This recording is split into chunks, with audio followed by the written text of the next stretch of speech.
Club, our goal is to live life debt-free, cashed up and laughing. And I've been sharing how my family has managed to do that for a very long time. If this is your first time visiting our channel, welcome. And if it's not, welcome back. Okay, now there was a bit of chat going on. So let me zip in and say hello very quickly. Then we'll get started because I've got a lot. My mind is exploding with what I've got to say. So hi Beverly, hello Mary, hello Selena, hi Greg Evans. Selena says I need tips tonight. I'm building my pantry but also needing to keep it to a small size as we live in a very small home with little storage. Okay, Michelle, hello Michelle, hi Natalie, hello Sandra, hi Cassandra, hello Kylie, hello Tabitha, hi Maureen, hello Jane, hi Fiona, hello Utah. Ooh, greetings from Holland. Welcome Marion, I'm glad you could join us.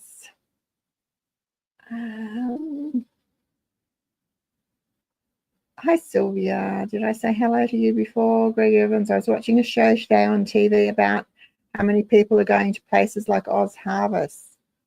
I thanked God for my pantry. We'll talk about that. And Daniel Berry Sports. And Melissa, hello. Guys, I know I said I was going to do a craft room tour, but really, this is much more interesting, much more interesting topic and much more pertinent a topic. And I only changed my mind, I think, on Monday night. Up until Monday night, you were still going to get dragged around the craft room, and you will probably still get that. But over the last few days, last 3 or 4 days, a number of people that I actually respect and I trust their opinions, I trust their advice, I trust their expertise in things like preparedness or preserving food, gardening, building a stockpile. They've all sort of gone and said, you know what? We need to get serious about food security, not just as a nation, but as individuals. And I went, oh, but I've always been serious about food security. You all know I have this, my pantry must be full all the time. That is my security blanket. And you've heard me say that quite a few times over the years, over and over and over. So I thought, okay, let's just switch topics as I do, because, you know, I'm a bit of an airhead like that. And let's talk about food security. Sorry, I'm still a bit on the wheezy side, and today's sudden cold snap did not make that any easier on me, but we will get through. The house is warm, I am warm, so let's get into it, as Mark would say. I'm going to chat to you about food security. I'm no expert about world economics or natural disasters or whatever, but 4 of the people I was mentioned all posted about the threat of food insecurity brought about by two things, natural disasters and a looming worldwide economic downturn. Like I said, I'm no expert about world economics. Although I did study economics, you think I would know a bit more than I do, or you think I'd accept a bit more than I do, or natural disasters. But guys, I've survived a few of both. I lived through the 1990 recession as a young mum with a mortgage. and then no jobs. We survived the GFC in 2007, 2008. We've survived natural disasters, bushfires and floods for us. So I think that in terms of food security at a family level, I've got a bit that I can share with you. What I want you to do tonight is take notes, come back and watch the replay if you have to, of things that will work for you. Because remember, we're all different. All our lifestyles are different. All our families are different. Our situations are all different. So not everything that works for me will work for you. I want you to take the stuff that you think will work for you, give it a try. And if it works, woohoo, go for it. If it doesn't, keep doing your research and find things that do work for you to build your family food security. For almost the last 31 years, I've practiced pantry building on a budget. At times I've done it with no money at all. I've managed to put food on our table and to keep our home clean and us clean and healthy. Those three things, really, really important to me. Being able to feed my family, being able to keep our home and us clean and healthy. I know how to build a pantry slowly because I've done it. And I know how to build a pantry quickly because I've done it. I know how to do it on a budget, and I know how to do it for a week, a month, 3 months, a year, and longer.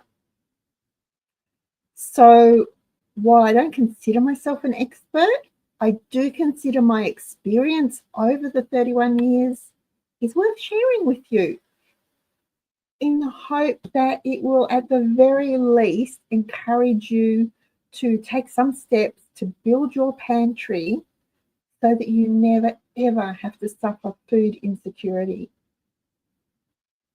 And folks, that is a real thing, even in the Western world, even in the world's richest countries. Food insecurity is a real thing amongst their populations. So let me just say, what is food insecurity?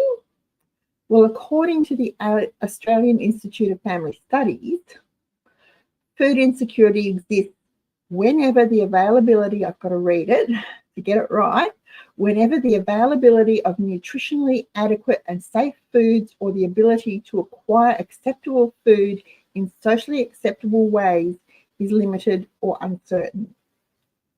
That's food insecurity. So when the shelves are bare, or the prices are so high you can't afford a loaf of bread or a dozen eggs, that's food insecurity. You might not be able to afford mint. That's food insecurity. Now, food security is defined by the Food and Agriculture Organization, and sadly, it's a part of the UN. So no negative comments, please. It's what it is. But the Food and Agriculture Organization says food security is when all people at all times have physical, social, and economic access to sufficient, safe, and nutritious food that meets their dietary needs and food preferences for an active and healthy life. That's a lot, hey? A lot of mouth, a lot of big words in there that we need to think about when it comes to food insecurity. Okay. Now I'm back over here. Hi, Delaney. Back in a tick. Take your time. No rush. Hello, Emma. Coralie, I hope you get better very, very soon.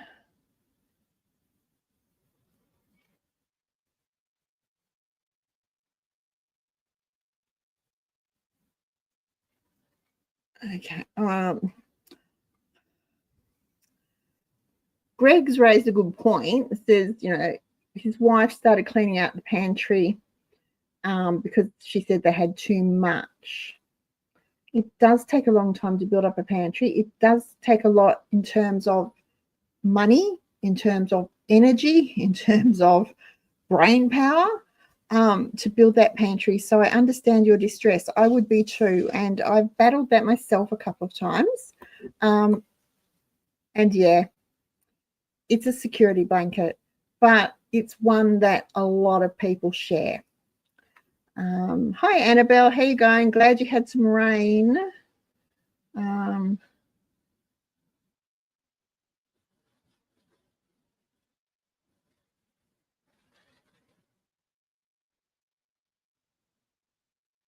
That's a very, very old quote, Kylie, but it's still relevant. Still relevant. And so many people around the world do follow that. Hi, Roseanne. Hello, Eve.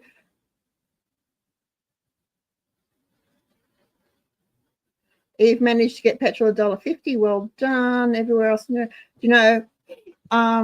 Hannah was here for the weekend. This has nothing to do with food security, although sort of it is. Hannah was here for the weekend and she was doing her petrol. She does a price check before she goes and fills up to go home. And she said, Mom, look at this. There were a couple of service stations in the southeastern suburbs of Melbourne that had petrol at $3 a litre, $2.99.9 a litre. Now it was for a very short time. It came back down again very quickly, but $3 a litre.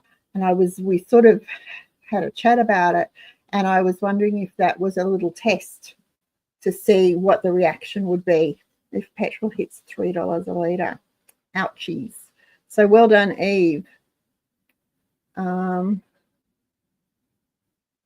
Even better, Delaney. Hi, Krista. How are you? Okay. So back to our food security. I don't know whether you can see I'm surrounded by food security tonight. We all went through the empty shelves in the supermarkets during the pandemic. Now we're seeing a shortage of eggs, and there's a few other things that seem to be disappearing. Those people who are living in flooded parts of the country, they've lost their pantries. Their food supply is gone.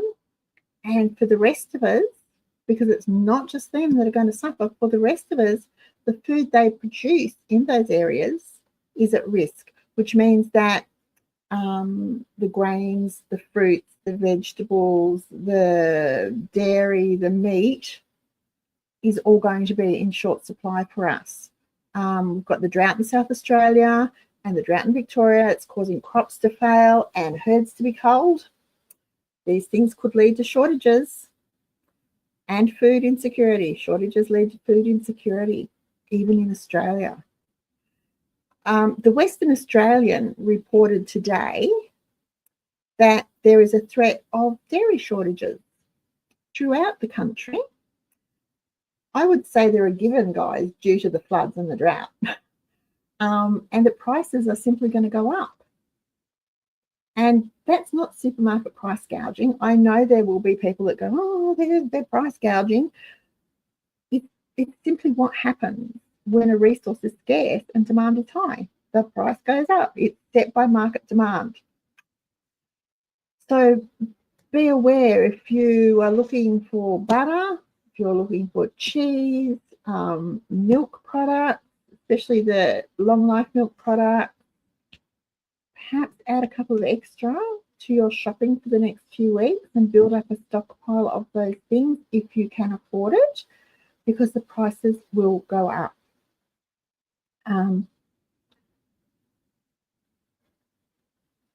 That's just a fact of life.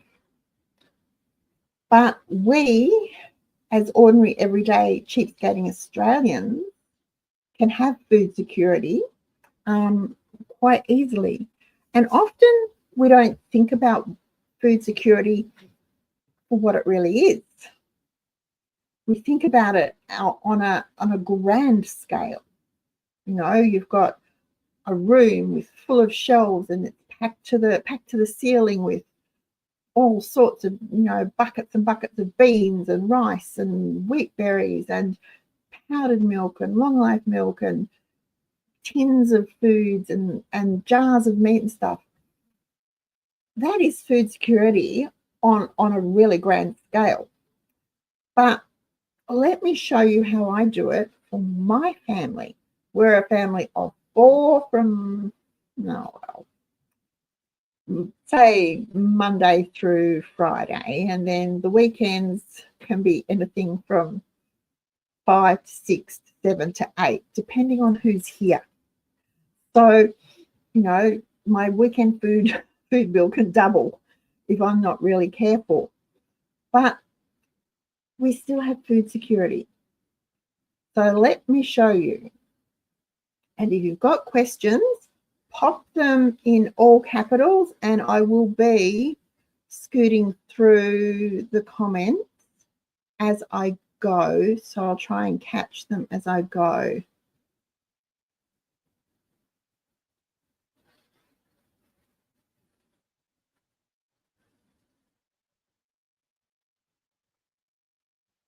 Wow, well done on getting your fuel so cheap. $1.40 or €1.47. Do you say dollar or euro? 147 euros.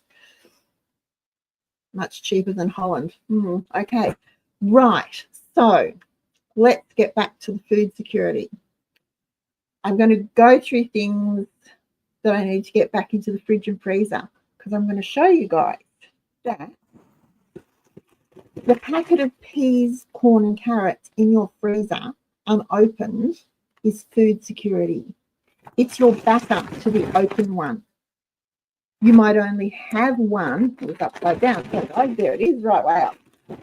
You might only have one as a backup, but that is food security. If there's a shortage, you've got a backup.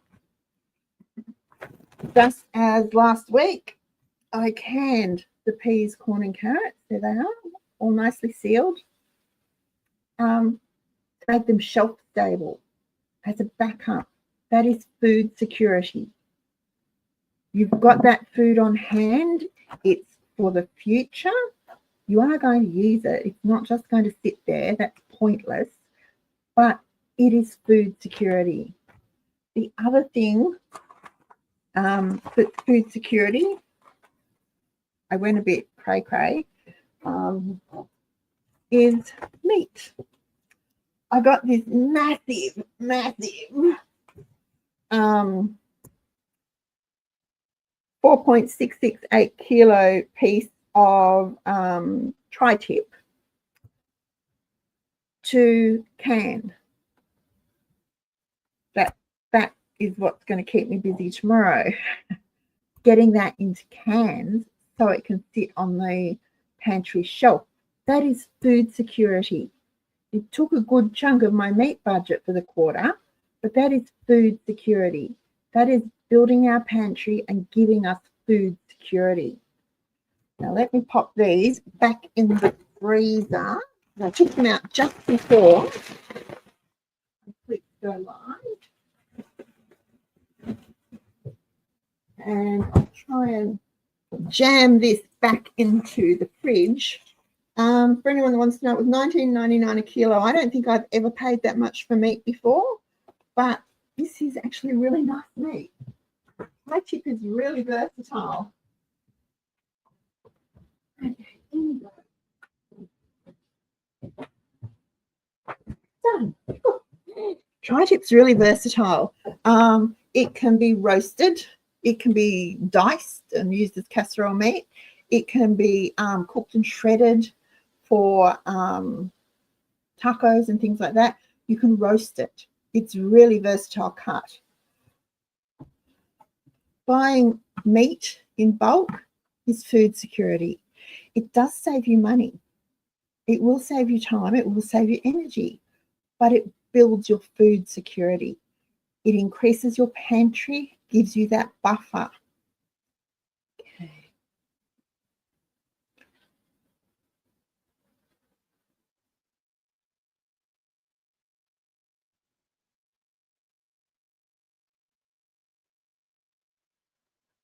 Here we go. Emma says, my son is a butcher. Last week, 2 of the wholesale suppliers have given them notice that beef will rise $4 a kilo over the next month due to Japan, China, and USA demand on our beef. Well, I'll bite my tongue. I was going to be nice tonight.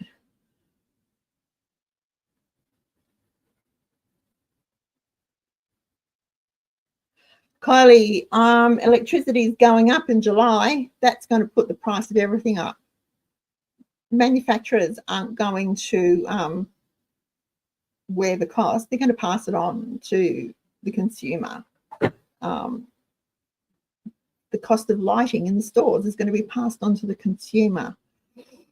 Every time I see the cost of living figures, I just shake my head and I think, you know, you have to be a really, really, really clever numbers person to fudge the figures as well as those guys do. And Selena says, Selena wants 3 months supply. Okay. All right. Hi, Sue.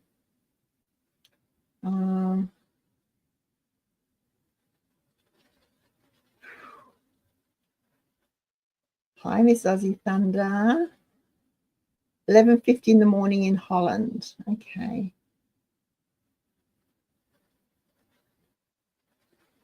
I won't be dehydrating any of the veggies, and I won't be dehydrating any of the meat. I will be pressure. I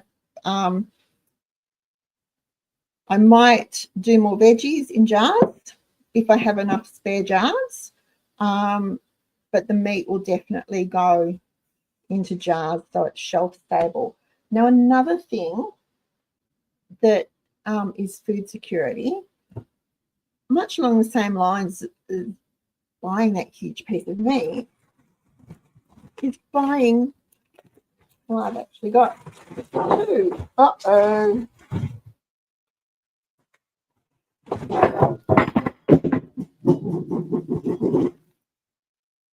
That was the trivet. I've got 2 bags of potatoes, 2 5-kilo bags of potatoes. They were $2 a bag. So along with the meat, while it's processing tomorrow, I will be processing potatoes to get them in, some into the freezer and some into jars for the pantry shelf. That's food security. Now, food security doesn't necessarily mean that there is no food, or food insecurity doesn't necessarily mean that there is no food. It could mean that all of a sudden potatoes are $2 a kilo. Well, $2 a kilo is a lot of money to spend on potatoes. If you have a family, you'll go through 2 or 3 kilos of potatoes a week, probably, especially if you have growing boys. They like their spuds, and often they need them. They need that carb energy. So that's quite an increase on your grocery budget, which leads to less money to spend on food, which leads to food insecurity. There's all sorts of ways that this can happen. So to boost your food security, when you can get a great deal and you've got the room and you've got the cash, go for it and take up that deal. I will spend the morning peeling potatoes and chopping beef, but it will be worth it. Okay. So that's food security. Another form of food security is one that we really don't even think of as food security. We were supposed to have baked mac and cheese for tea tonight, and I really couldn't be bothered making baked mac and cheese. I didn't feel like making baked mac and cheese. So instead, I did lasagna. I actually did my huge, big baking dish of lasagna, and we had 4 serves out of it tonight, and I've packed up another 6, and they're big serves. They're not mingy little serves, another 6 serves. leftovers are food security. Whether you're going to use them tomorrow or the next day, or whether you put them away in the freezer for future meals, that is food security. So don't think of leftovers as leftovers. And these are ready to go in the fridge till I can get them in the freezer. I left them out to cool so I could show you. But leftovers are food security. They build your food security. Okay, let me pop these in the fridge. Hopefully there'll be no more disasters. And I'll be back.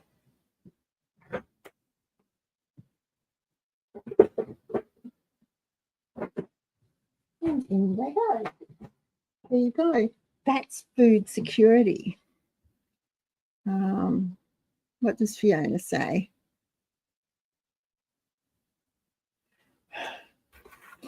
Krista, do a big shop and stop up the gaps. Yeah, I've discovered, Selena, you might be interested in this too. We talked about the mince last week from Costco, which was $10.99 a kilo. Well, Coles sell their 3-star mince for this pretty much the same price, $11 a kilo. It's Drover's something or other, and it comes in minimum 2 kilo lots, which is fine. And it says it's only 3-star mince. It's great. I bought one tray to try and can up. Brilliant. It had less than a quarter the fat cap on the top that the Costco mince had. I was really happy with it, and I used one on Sunday night to make burritos, and it tastes just fine. So I will be buying or stocking up on that $11 Drover's, whatever it is, mince from Coles. So if you can get to a Coles, Selena, try that. It might work for you. Definitely, it was definitely better than the Costco mince that I tried last week. Okay.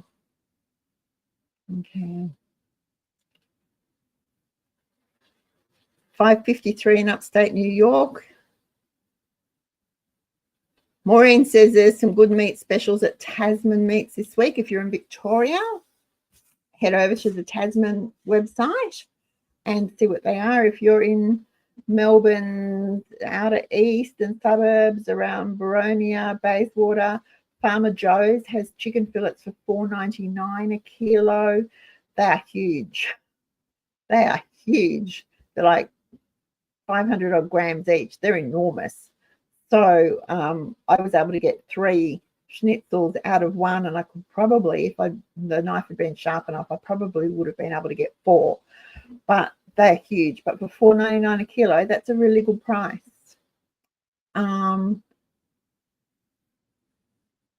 And it was cheaper than Aussie Butchers with $5.99.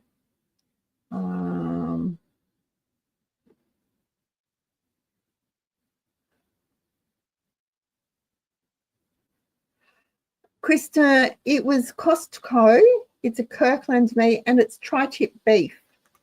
I don't know what the other name for tri-tip is. I used to know, and I've forgotten. But it's sort of like an all-purpose.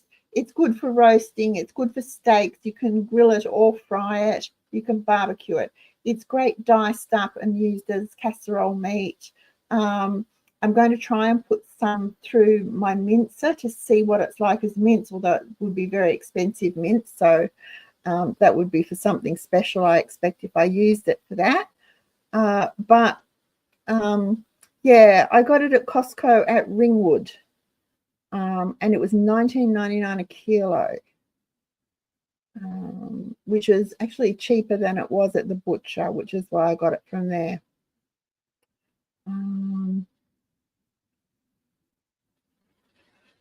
$2 a bag. I usually pay about $2, $2.50 a bag. Sometimes if I'm out of fresh potatoes and we really, really want fresh potatoes, I might go to $3 a bag, but I tend to wait. But often when they're this price, Selena, at $2 bags, 40 cents a kilo, I might buy, you know, 20 or 30 kilos and can them. Some will go into wedges, some will go into sort of French fries, some go into cubes because canned potato makes the best potato salad. And some of it I mash. Did I ever do, I don't know if I ever posted the video. I have to see. Did I ever post a video about how to mash and freeze bulk potatoes? Anyway, I know it's on our website. So yeah, I don't like paying. I don't mind paying good money for good food, but I don't like to pay more than I have to. And if I know I can get it for less, then I don't mind stocking up until it comes around on sale again. A bit like the sales cycle with the tea or coffee or dishwashing detergent or whatever.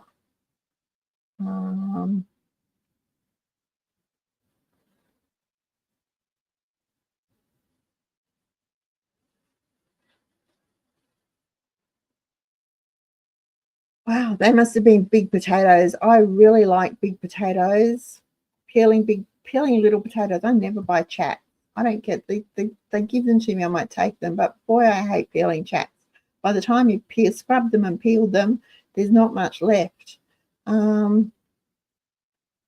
Delaney. Yeah. Oh, it's sad, Delaney.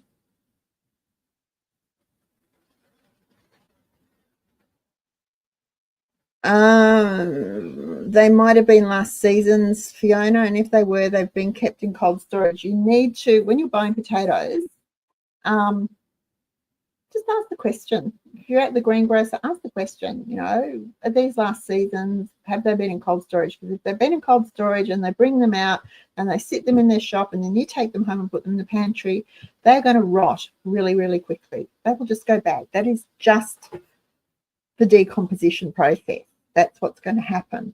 If you can get new potatoes, newly dug potatoes, and store them yourself, they will keep for months.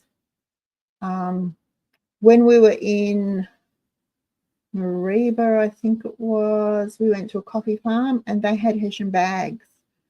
And I haven't seen potatoes in Hessian bags for donkey's years. So I think I got 4 Hessian bags. I bought, they're supposed to be for coffee beans or something, but I bought 4 and I keep the potatoes in the pantry in those so they can breathe. There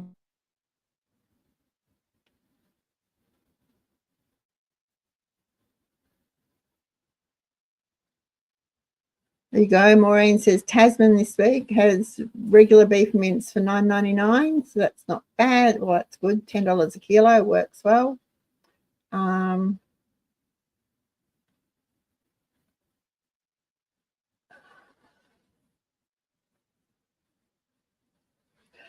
Great. Yeah, just keep it in mind, Selena. I honestly think with mince, it depends on it's not equal across the stores because it will depend on the animal. It will depend on where it's processed, how it's processed, who does the grinding. There's a lot of variations in mince. Hi, Kerry. How are you? But give it a try.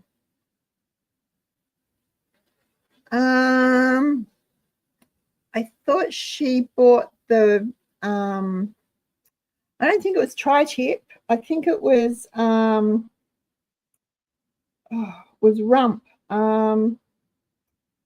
Was it, what is it called? It was like the offcuts. It's what Costco, she buys what Costco uses to make their mince, pretty much. If you want it, my Costco won't sell it to you. So she's very lucky that she can get it. Well done on chicken drumsticks. Yeah, beef trim. Beef trim is rump, as far as I know. But my Costco won't sell it to us. I've asked and asked. I even said I'd order it, but no. Okay.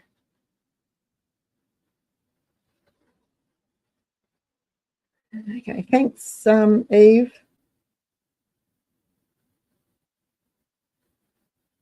Okay. That's about, yeah, that's roughly what a porterhouse, a decent proper porterhouse would be about that here.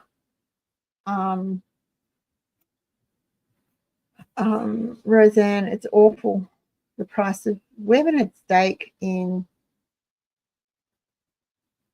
I don't know, 12 months. When did we go away last year? Last winter when we went away, it was probably the last time we had it.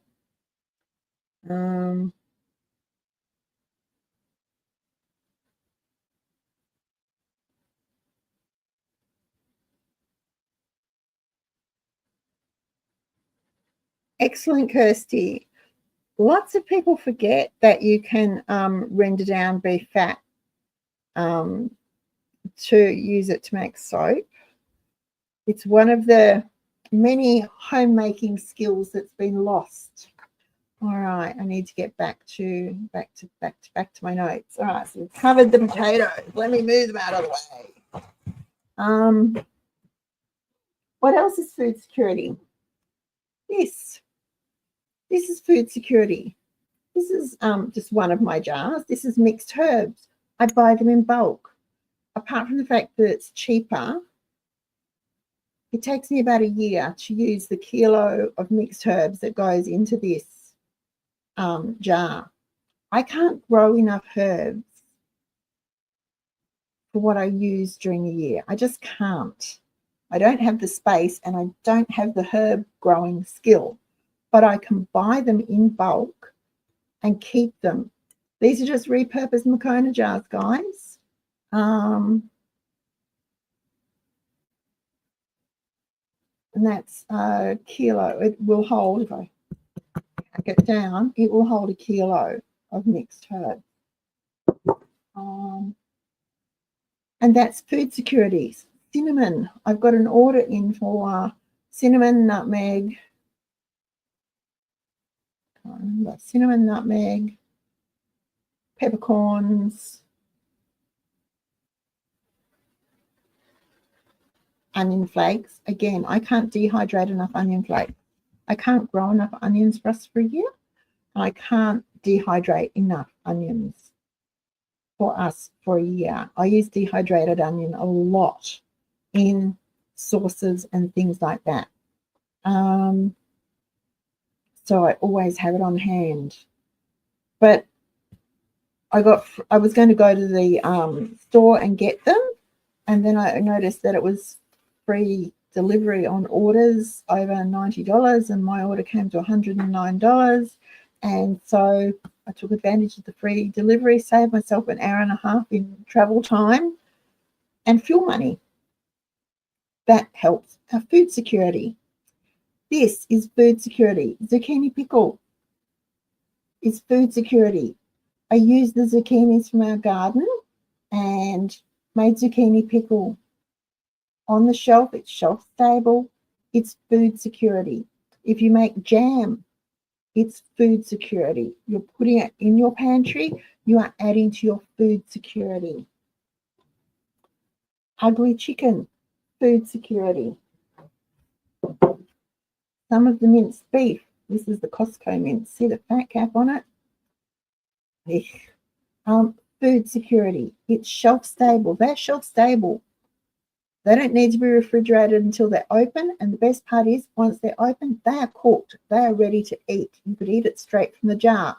It wouldn't be appetizing, but it would be edible. It wouldn't hurt you. That is food security. If you add jars to your pantry of canned products, you are adding food security. You are building your food security. We don't often think of these things as adding to our food security, but that is what we're doing. I think I would really like to say my dream is that everyone is really conscious of everything, every grocery item they pick up, every food item they have, every serve of leftovers, as adding to their food security. So that if, for instance, they get really, really sick and have to be quarantined, they know they can eat.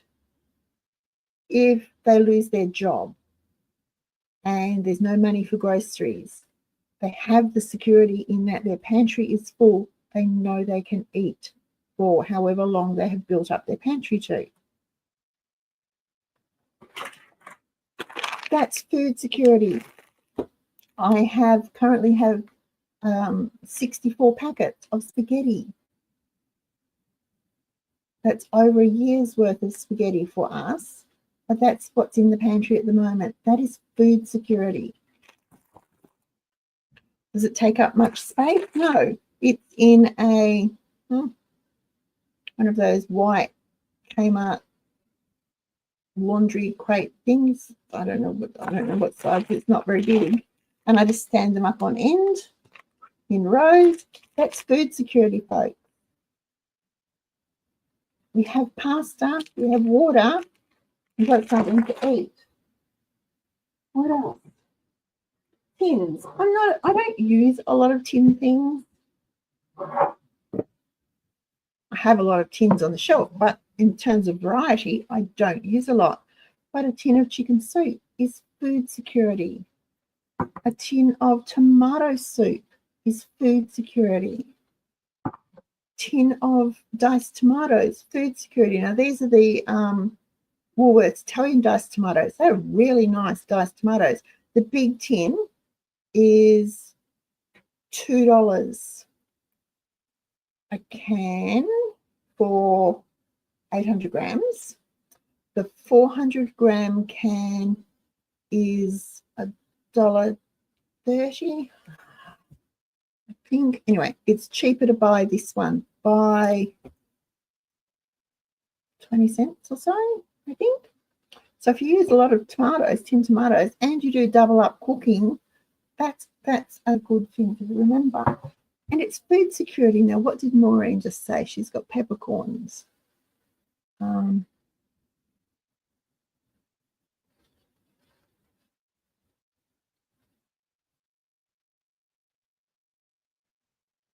Oh, Aldi Porterhouse, $30 a kilo. Okay. Haven't tried it, Selena.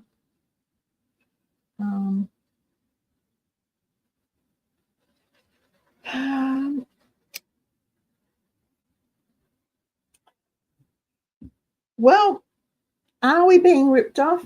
I don't know. There's a lot of reasons we pay the prices we do, and it's not just that we're being ripped off. Our wages are higher. Our processing to process and kill a steer costs a lot more. Transport is a ridiculous price. There's a lot of reasons that we pay the price we do for our meat, for our fruit, for our veg, when it could be cheaper overseas. I still think we shouldn't be importing anything that we can make, grow, manufacture, produce, create, build here, and it certainly should not be cheaper. If we can grow it or make it or manufacture it or produce it or create it here, it shouldn't be cheaper to bring in an import. That would make a big difference to what we pay for things.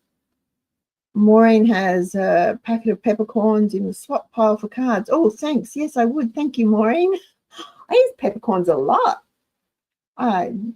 We must be a peppery family, because I'm sure I filled our big. I have a huge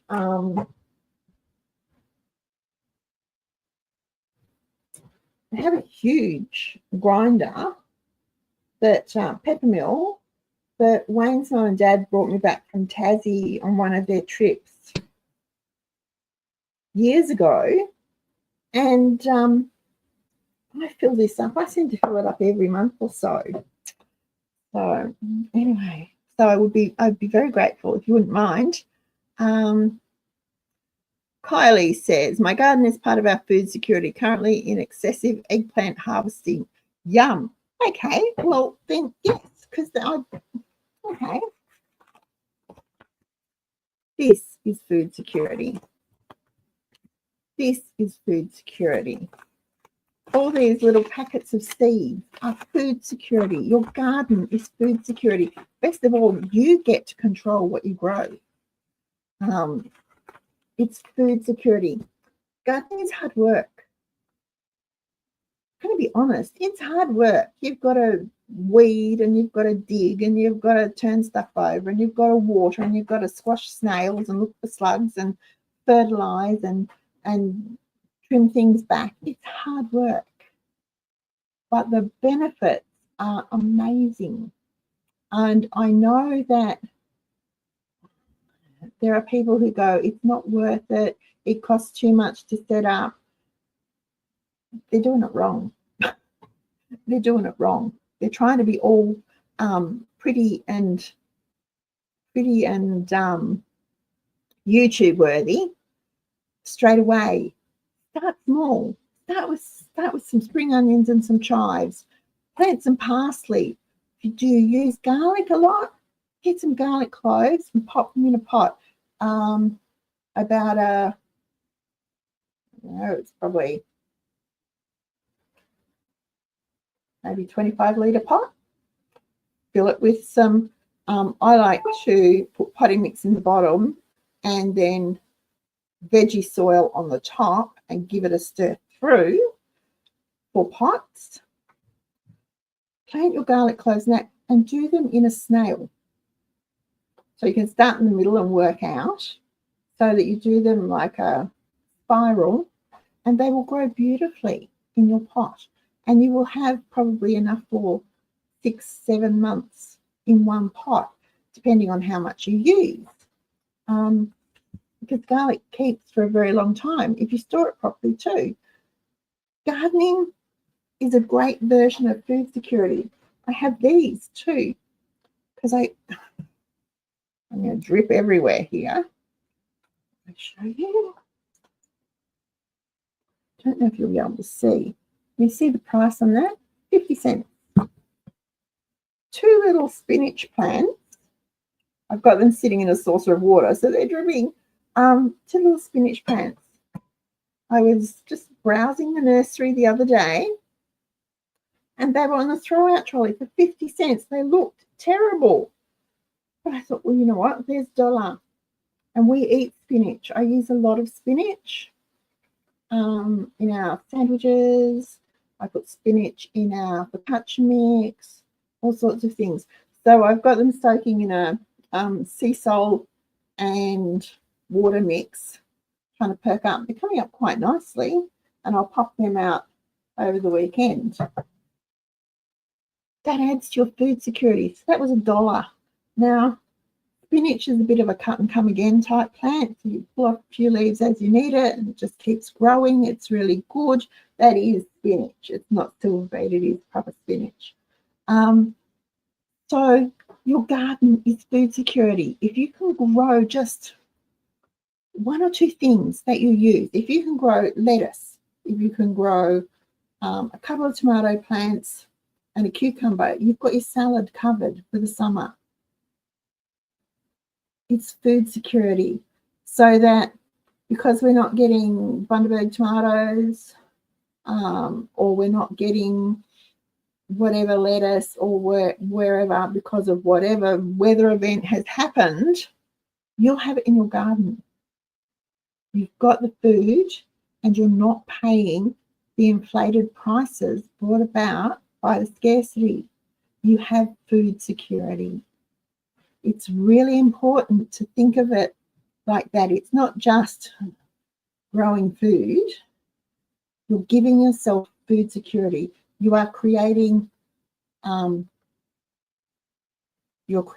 bank of food for your family. Okay.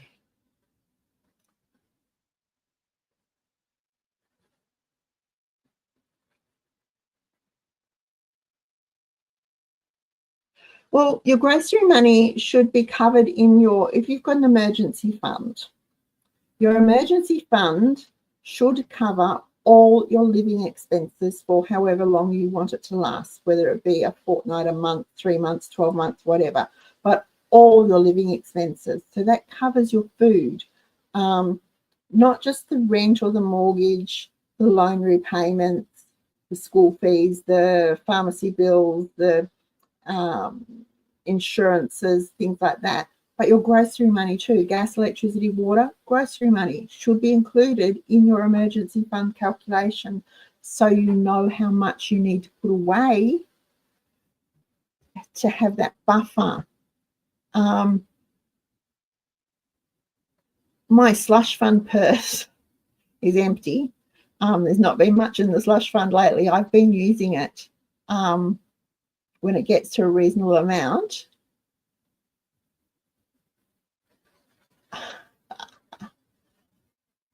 I have one son who would live on pasta and pasta alone if I would let him. So, yeah, no. And that will do as, that might last as, it depends.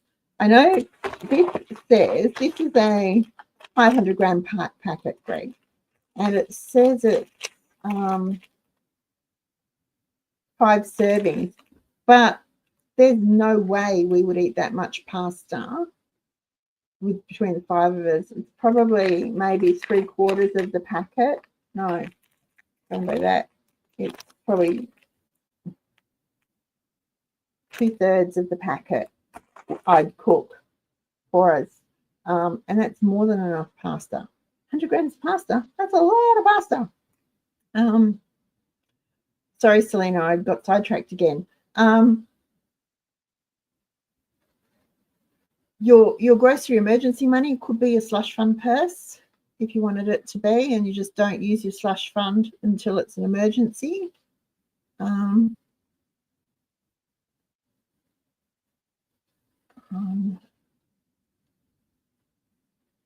Yeah.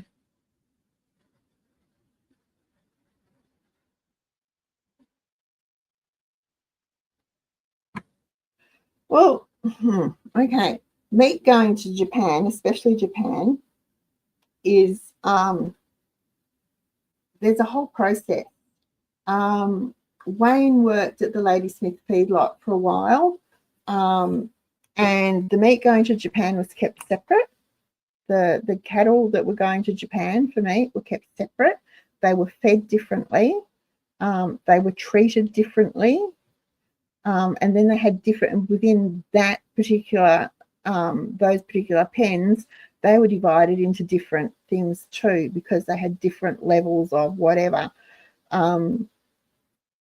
So I don't know. AJ's not here for me to ask him how much the meat was when he was over there. He's only been home a week to find out.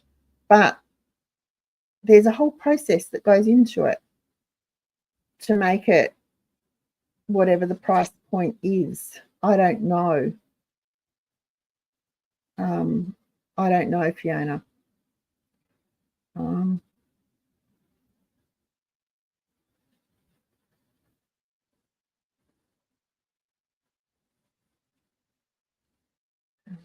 Thanks, Maureen.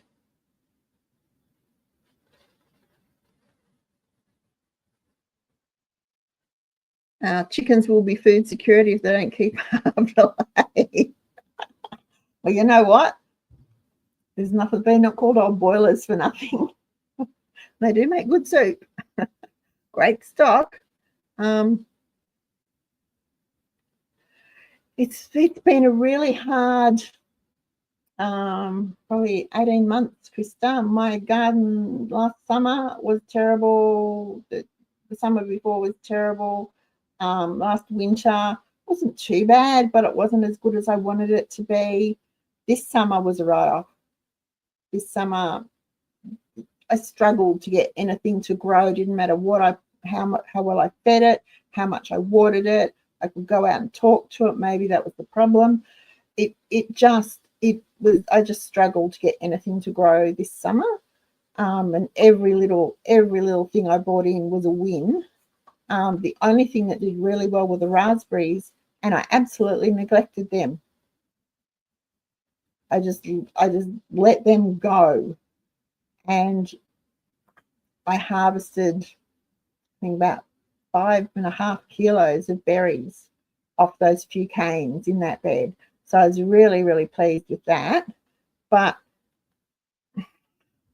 this last weekend, I planted out my parsnips, and I planted out some little broccoli and some mini cabbages, because I like the mini cabbages. What else? I've got beetroot in. Hopefully that will take off. Also, my garden this winter is slow too, although there's potatoes, self-sown, but they just keep coming up. So just keep trying. Don't give up. Just keep trying. It's really frustrating. Really, really frustrating. Spinach rice casserole sounds good.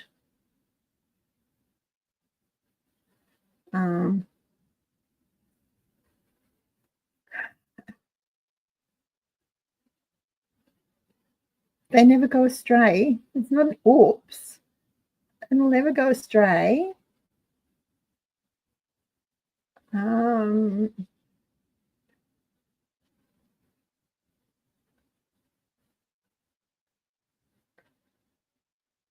Yeah, that's how you do it. All your costs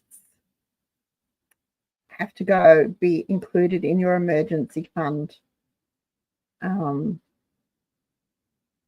so that you know that you can maintain your lifestyle for that length of time before you have to start worrying, or you can cut things back and extend the time if you need to.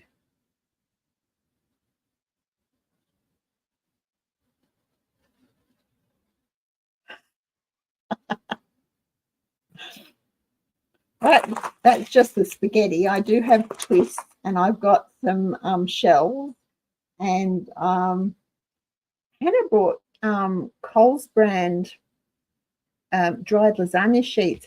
I haven't used dried lasagna for I don't know how long, because I make it. I like to make the fresh lasagna, but they weren't actually too bad. So I'm quite taken with those, and they're good.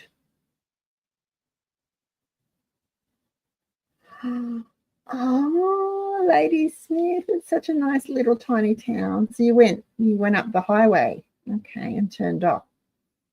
Okay, I think lessening our food waste could be a way to increase food security. Exactly, like I showed you, your leftovers. Keep your onion peels. I've got a bag in the freezer.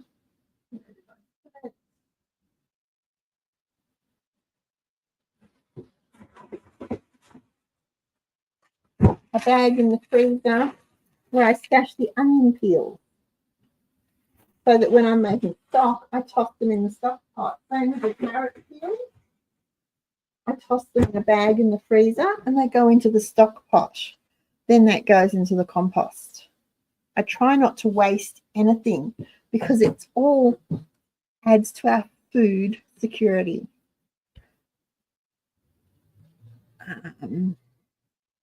Let me turn that off. How do I turn that off? There we go. What else?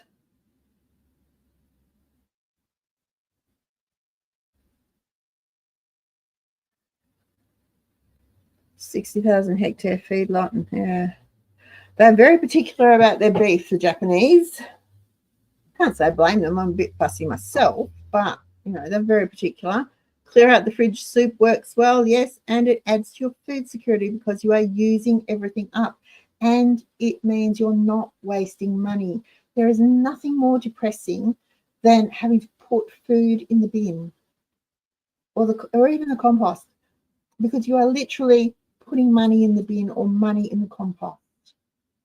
It's depressing. It breaks my heart. Coffee has skyrocketed here too, and so has chocolate. And I know that probably more people are complaining about the chocolate going up than the coffee. but it's not quite doubled. Not quite doubled, but almost.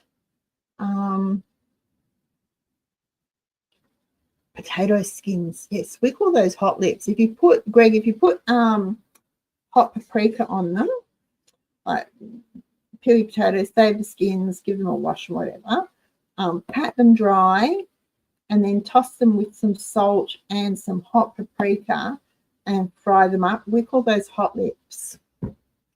They're delicious. Really, really good. Okay. All right, back to food security. This is food security. Containers that will store your food in the fridge or the freezer or the pantry the way it needs to be stored. So this one's airtight, liquid tight. It's glass. I think this came from Kmart. Kmart or IKEA. Must be Kmart. Food security. Being able to store our food, whether it's in its raw state or a cooked state, properly so it doesn't spoil, increases our food security. So whether it's containers or Ziploc bags or takeaway food containers, using the right container for the job increases your food security. On that note, while we're doing that, here I go again. Along the lines, my vacuum sealer increases food security, increases our food security. It allows me to package things for the freezer or the fridge, or the pantry properly so that it's airtight and safe. It increases your food security. It extends the life of whatever's inside it. It increases your food security.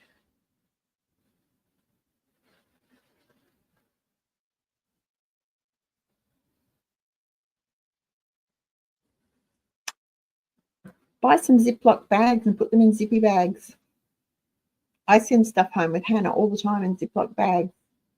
Casseroles, soups, stews, sausage rolls, pies, whatever, all goes in zippy bags.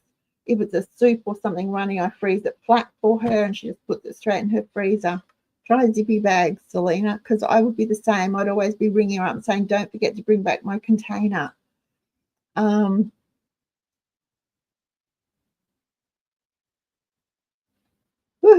Krista has rain. How nice. We had rain on and off all day in drizzles, but when it came down, it really pelted down, which is really good because this summer with our drought, I've lost three fruit trees, so I'm not very happy. Okay, what else? This foil, cling wrap if you use it, baking paper, these add to our food security, increase our food security, again, because we can store things properly. We can cook things properly. My canner is food security. With that canner, I can make mince shelf stable. I can do the tri-tip and make it shelf stable. I can do chicken and make it shelf stable. All because of the canner. It's food security. Don't think that food security is just the food. It's the tools that we use to keep that food too. That's food security. Bulk oats. This is nearly empty, ready to be refilled for winter. Food security. That is food security. It sits in my pantry, and every night before I go to bed, I get my little pot out and I pick a precise measuring. I open the lid and grab a handful and put it in the pot and cover it with water and sit it on the stove overnight for the oats to soak. That's food security. That's our food security. This is food security. It's this particular book, the All New Ball Book of Canning and Preserving, is food security. It has recipes in it. It has instructions in it for water bathing and dehydrating and pressure canning. But mostly I bought it for the recipes because I like to try new things. But these books, your recipe books, whether it's a new one or an old one, it might be one from Home and School as a fundraiser or a church fundraiser. It might be the old PMU recipe book. It could be the gas and fuel recipe book. It could be your mother's common sense cookery book.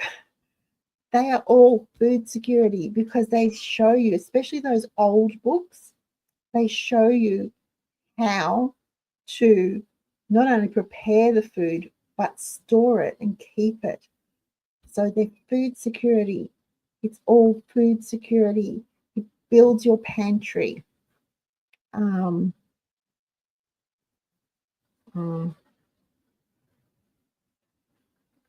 I haven't tried those ribbed jar containers, Selena. I think Hannah's got them.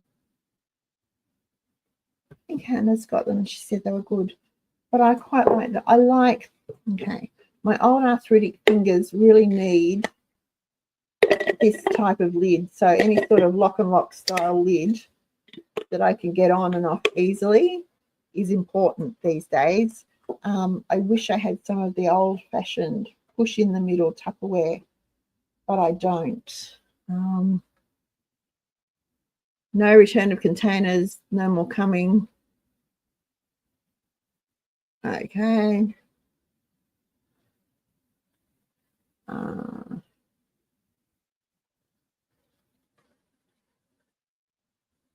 Okie dokie.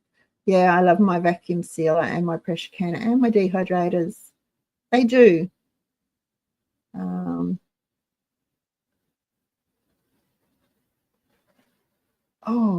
Oh, I'm jealous. 12. I'm so jealous. That would have just been brilliant. Jane freezes her leftovers in silicone tubs with lids, pop them out, place them into a Ziploc bag in the freezer. Silicone trays from Kmart. I'll have to have a look, Jane. That's a really good idea.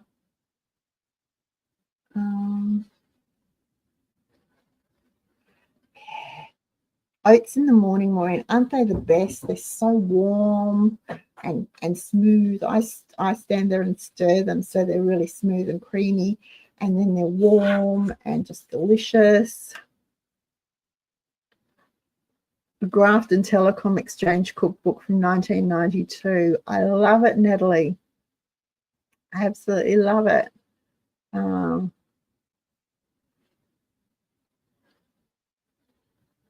I keep large quantities of flour, sugar, and rice in 5-gallon buckets with gamma lids. They're not very common here, buckets with gamma lids, and in fact, they're rather expensive too. So I buy the buckets from our bakery for $2 each, and I will mylar beans, rice, flour. I will mylar them with an oxygen absorber and mylar them and store them in the buckets. But the gamma lids aren't really easy to get here. They're not a common thing. Exactly. Food security is a mix of garden, animal, freezer, canned goods, dried goods. The more variety, the better.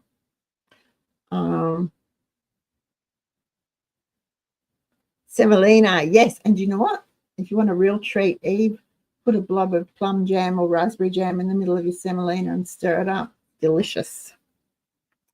Ground rice. guys, if you want a different sort of porridge, get a box of ground rice. Mackenzie's is a common brand, I think, but you can usually buy it in bulk from health food stores, ground rice.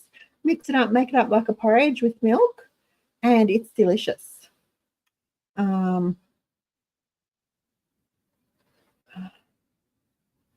Yes, you can vacuum seal. Yes, Selena, you can vacuum seal the soup mix beans. Most assuredly, you can vacuum seal the soup mix beans. Popcorn can be vacuum sealed, all sorts of things. So let me go back to my notes because I've got quite lost and we've run out of time.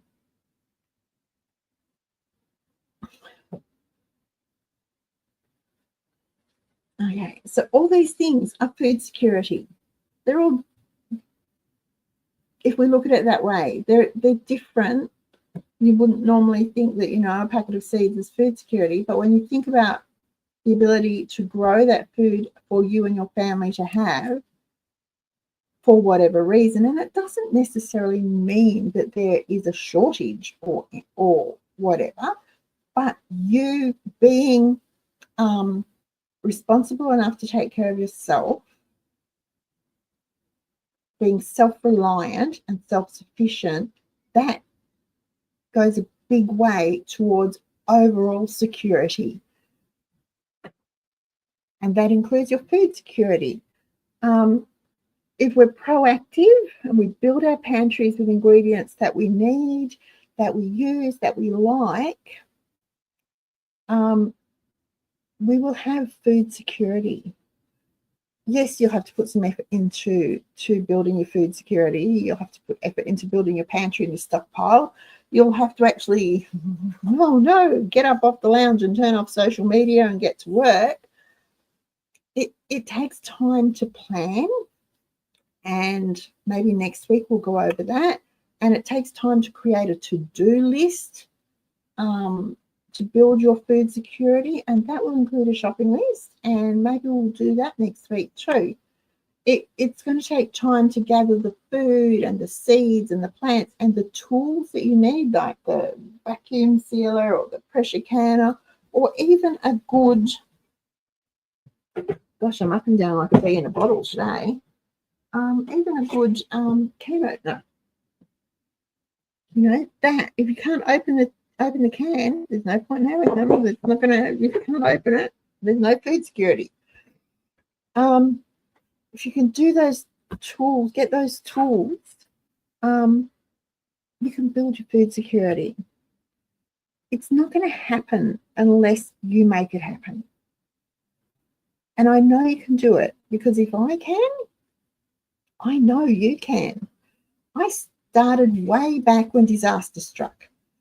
I started with a monthly shopping list, and I bought that same list, exactly the same list, the next month and the next month and the next month and the next month. I bought that same list for years.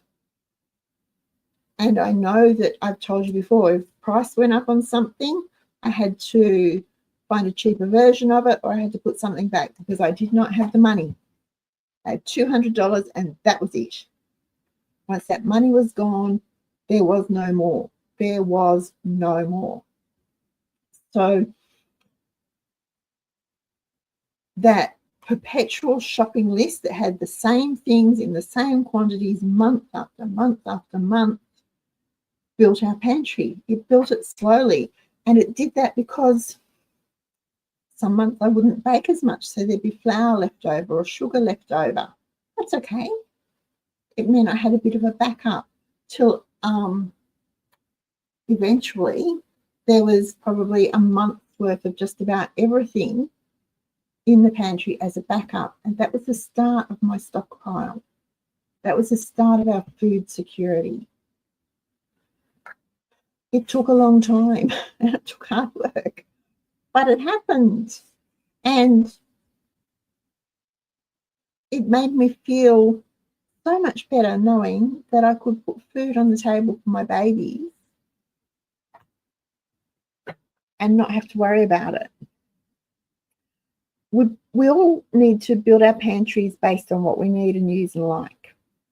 And once it's at the level that you're most comfortable with, then we just maintain it. And that is really simple, because when you use something, you add it to your shopping list and it's replaced the next sale cycle. So once you've got your pantry to the 3-month level, it should just stay at that level. As you use something, you put it on the list and replace it straight away. And you're only replacing one or however many of them that you've used. So you're not doing a huge bulk shop, just doing your regular shop, just replacing what you've used. All right, so next week we'll go over the planning and the to-do list for really building on your food security. A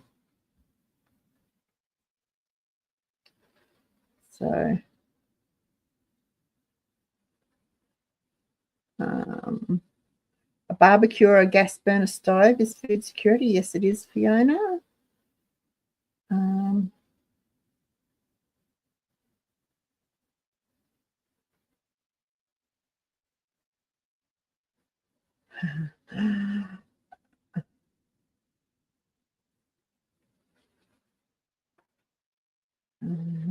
Food security is also stocking what you use, not what you don't use. Yes. So always seeing if you like something before stocking is definitely a saving. Yes, it is, and it's smart. And like I've said so many times,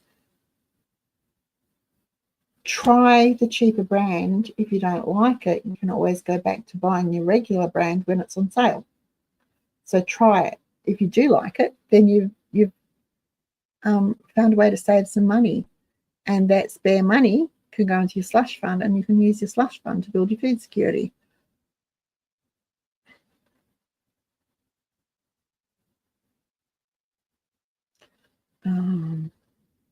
Yeah, only what you need and use. Krista says it's taken her 10 years to get her storage filled.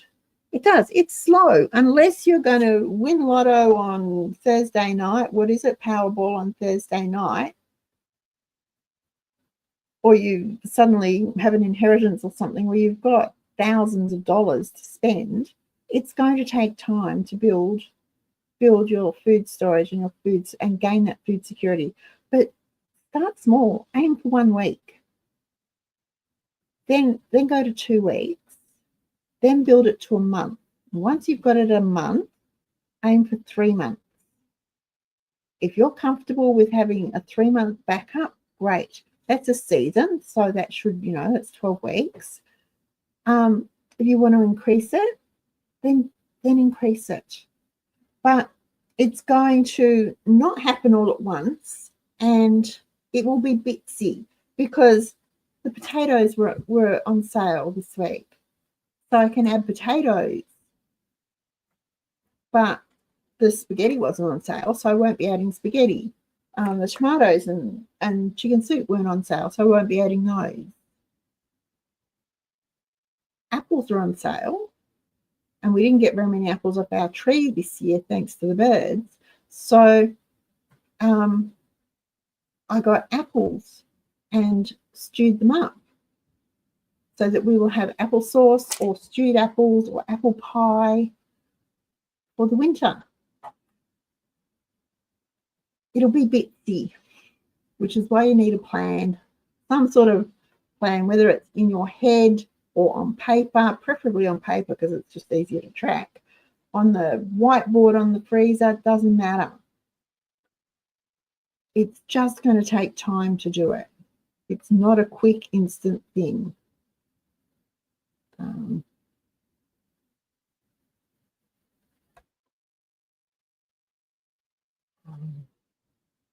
Okay.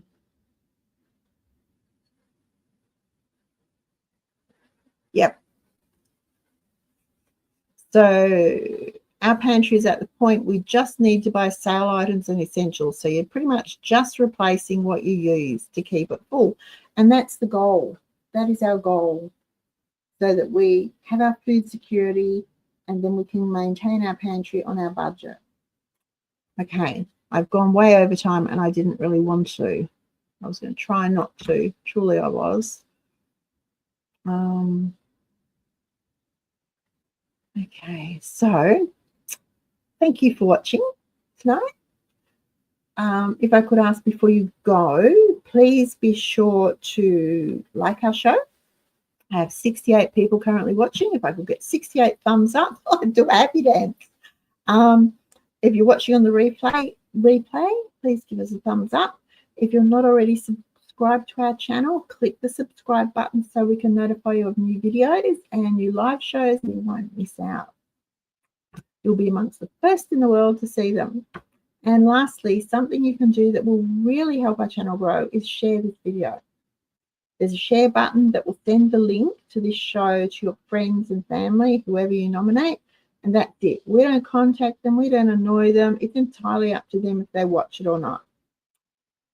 But growing our channel is important because it means we're spreading the word that it is possible to live the cheapskate's way, debt-free, cashed up and laughing, even in 2025.